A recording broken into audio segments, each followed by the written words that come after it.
কুম্ভ মেলায় গিয়ে দুর্ঘটনায় প্রাণ গেল এক ব্যক্তির।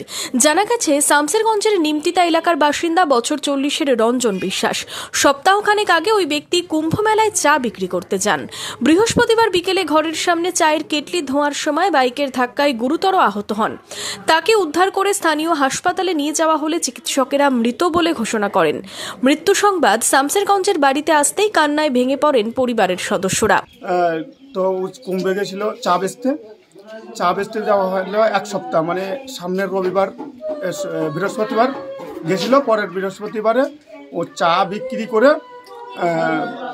বাড়িতে এসেছে। বাড়িতে এসে ওই কেটলি বাড়ির সাইডে মেন রোড হাই রোড বাড়ির সামনেই ওই কেটলি ধোয়ার নাম করে ওই সাইডে ধুচ্ছিল, রং সাইডে একটা মোটরসাইকেলে ধাক্কা মেরে ওকে ফেলে দিয়ে উল্টে পড়ে যায়, একটা পিলারে লেগে পিছনটা ফ্র্যাকচার হয়ে যায়, দিয়ে সেখানেই ডেথ হয়ে যায়, মারা যায়। বাড়িতে বৃদ্ধ বাবা, মা, স্ত্রী ও 3 সন্তানকে রেখে ওই ব্যক্তি কুম্ভে গিয়েছিলেন। তবে দুর্ঘটনায় তার অকাল মৃত্যুতে শোকের ছায়া নেমে এসেছে পরিবার জুড়ে।